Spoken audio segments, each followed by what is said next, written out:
જેતપુર તાલુકાના બોરડી સમઢિયાળા ગામ સંપૂર્ણ રખડતા ઢોરમુક્ત બન્યો છે ત્યારે રખડતા 250 જેટલા ઢોરને બાલમુકુંદ ગૌશાળામાં રાખવામાં આવ્યા છે। રખડતા ઢોરમુક્ત ગામની મુલાકાત માટે ફેમસ તારક મહેતા કા ઉલ્ટા ચશ્માની ટીમના સુંદર અબ્દુલ, ગોલી, હાથી, ટપુ, સોઢી, પિંકુ સહિતના કલાકારો આવ્યા હતા, જેમાં કલાકારોએ બાલમુકુંદ ગૌશાળાની મુલાકાત લઈને પ્રશંસા કરી હતી। સાથે જ ગૌશાળાના દર્શન કરીને આભાર માન્યો હતો તેમજ ગૌશાળા જોઈને ટ્રસ્ટીઓ તેમજ ગ્રામજનોને પણ બિરદાવ્યા હતા અને રખડતા ઢોરમુક્ત ગામ સૌ કોઈ માટે પ્રેરણારૂપ છે। સાથે જ અન્ય ગામોએ પણ આ ગામ ઉપરથી શીખ લઈને ઢોરમુક્ત ગામ બનાવવાની પ્રેરણા લેવી જોઈએ। ઇલેક્શન એટલે દિવાળી અને હોળી આવે ને એટલે કેવો ઉત્સવ હોય એટલો જ બધો ઉત્સવ ઇલેક્શનને લઈને હોય છે। સાથે જ આ એક એવું પર્વ છે જે સૌને લાગે અને રાષ્ટ્રીય પર્વ છે। હું જેટલી પણ વખત મતદાન કરું છું તેનો મને આનંદ હોય છે। સાથે જે યુવાનોનું પહેલી વખત વોટિંગ છે ત્યારે ખાસ અપીલ છે કે સૌ કોઈ અચૂક મતદાન કરે। તમે જ્યારે મતદાન કરવા જશો ત્યારે દેશના નિર્માણ માટે તમારા પોતાના સીધું યોગદાન આપ્યું હશે। ઈવીએમ ઉપરની જે પ્રકારની સ્વિચ દબાવશો તે તરફ આપણું ભારત જવાનું છે। ઇલેક્શન જેવું આનાથી મોટો કોઈ બીજો રાષ્ટ્રીય અવસર હોઈ ના શકે। સાથે જ ગરમીનો માહોલ છે એટલે સૌ કોઈને વિનંતી છે કે વહેલી સવારે જઈને સૌથી પહેલા મતદાન કરી લેજો। સાથે જ દેશના વિકાસ માટે તમારું યોગદાન છે તે બની રહે। સાથે જ બાળકને જેવી રીતે કોઈની નજર ન લાગે તે માટે કાળું ટપકું કરતા હોય છે તેવી જ રીતે દેશને કોઈની નજર ન લાગી જાય અને દેશ આગળ લઈ જવા માટે આંગળી ઉપર કાળું ટપકું મૂકવાનું છે। જેથી મતદાન કરવા અચૂક જવા માટે ટીમે અપીલ કરી હતી। એ ખૂબ જ સારું લાગ્યું અને સૌથી પહેલાં તો આપ સૌ કોઈને અને જેટલા પણ દર્શક મિત્રો જોઈ રહ્યા છે એ સૌ કોઈને હું આજે 1 મે ગુજરાત સ્થાપના દિવસની ખૂબ ખૂબ શુભકામનાઓ પાઠવું છું।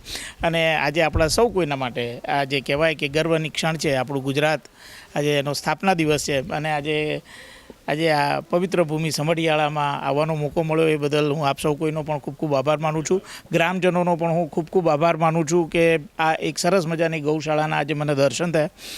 ખાસ મારે આજે વખાણ કરવા છે કે આ એક એવી સરસ મજાની ગૌશાળા કે જેની અંદર જે ગામની અંદર છે અને ખાસ ગામની અંદર એવા પોસ્ટર્સ મારેલા છે કે કોઈ પણ પાલતુ ઢોર રખડવા ન જોઈએ અને જો રખડતા પકડાય તો 5000 રૂપિયાનો દંડ। આવી સરસ મજાની પ્રેરક પહેલ અને જેને કારણે તમામ જે પણ ઢોળ છે એ બધા જ ગૌશાળામાં અને ગૌશાળા પણ જોઈએ જે સીસીટીવીથી સજ્જ છે, એની ચોખ્ખાઈ તમે જુઓ, જે સરસ રીતે એની સારવાર થાય છે એ જોઈ અને ખરેખર પ્રેરણા લેવાનું મન થાય। અને સૌ કોઈ ગ્રામજનો, ટ્રસ્ટીઓ અને સૌ કોઈને બાલમુકુંદ ગૌ સેવા ટ્રસ્ટના તમામ ટ્રસ્ટીઓને પણ હું ખૂબ ખૂબ બિરદાવું છું, ગ્રામજનોને બિરદાવું છું કે આવી સરસ મજાની ગૌશાળાનું એમણે નિર્માણ કર્યું છે અને ગ્રામજનોએ પણ સૌએ આમાં સાથ સહકાર આપ્યો છે અને રખડતા ઢોર મુક્ત એમણે જે ગામ બનાવ્યું છે એ સૌ કોઈ માટે પ્રેરણાદાયક છે।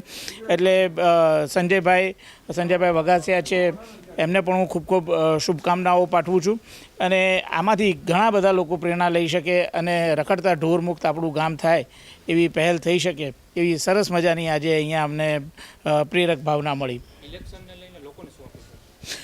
બહુ મજાની વાત તમે કરી। ઇલેક્શન એટલે જેને કહેવાય કે જેમ દિવાળી આવે ને કેવો ઉત્સાહ હોય, હોળી આવે ને કેવો ઉત્સાહ હોય, કે આપણે ગુજરાતીઓનો ઉત્તરાયણ આવે ને કેવો ઉત્સાહ, એટલો બધો મને ઉત્સાહ હોય છે કારણ કે આ એક આપણું એવું પર્વ છે કે જે સૌને લાગે છે એક આ રાષ્ટ્રીય પર્વ છે સાહેબ, જેની આપણે 5-5 વર્ષોથી વાટ જોતા હોઈએ છીએ અને એ પર્વ જ્યારે આવી જાય ત્યારે ખરેખર હું જેટલી પણ વખત મતદાન કરતો હોઉં છું એનો મને ખરેખર આનંદ હોય છે, એક ગર્વ પણ હોય છે। મને હજી પણ યાદ આવે છે કે જ્યારે મેં પહેલી વખત વોટિંગ કરેલું ત્યારે શું મારામાં રોમાંચ હતો।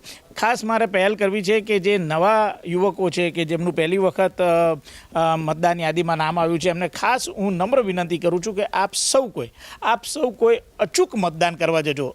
કારણ કે મતદાન તમે જ્યારે મતદાન કરવા જશો ત્યારે તમને એ થ્રિલ થશે કે તમે દેશના નિર્માણ માટે તમારું પોતાનું સીધું યોગદાન આપ્યું છે। હું ખાસ એટલા માટે કહું છું કે કોઈ પણ વાજિંત્ર હોય, ધારો કે હાર્મોનિયમ હોય તો એમાં ઘણી બધી ચાંપો હોય છે, એ ચાંપો દબાવો તો એમાંથી તમારો મનગમતો સૂર નીકળે, તમે જે ચાંપ દબાવો એ સૂર નીકળે। હવે આ જ્યારે આપણું આ ભારતનું લોકતંત્ર છે કે લોકશાહી છે એને તમારે જે બાજુ લઈ જવી છે એના માટે તમે પોતે મતપેટી છે જે ઈવીએમ છે એના ઉપરની જે ચાંપ દબાવશો એ પ્રકારના સૂર વાગશે અને એ તરફ આપણું ભારત જવાનું છે। તો આ એક એવી સરસ મજાની આનંદની વાત છે, જો અત્યારે કહેતા પણ મારા તો ગુઝબમ્પ આવી જાય છે કે રૂવાડા ઊભા થઈ જાય છે કે આનાથી સારો મોટો પવિત્ર અવસર અને રાષ્ટ્રીય અવસર બીજો કોઈ હોઈ ન શકે। અને બીજા બધા તો જતા જ હોય છે પણ નવયુવાનો છે એમને મારે ખાસ કહેવું છે કે 7મીએ સાતમીએ આપ સૌ કોઈ જે પહેલી વખત મતદાન કરવા જઈ રહ્યા છો, નાસ્તો પણ પછી કરજો, સૌથી પહેલાં જઈ અને તમે મતદાન કરજો, એટલા માટે કે એ થ્રિલ છે એ સૌથી પહેલાં લેવા જેવું છે. કારણ કે તમે જેટલું ઝડપથી મતદાન કરશો એટલું ઝડપથી તમે ફ્રી પણ થઈ શકશો.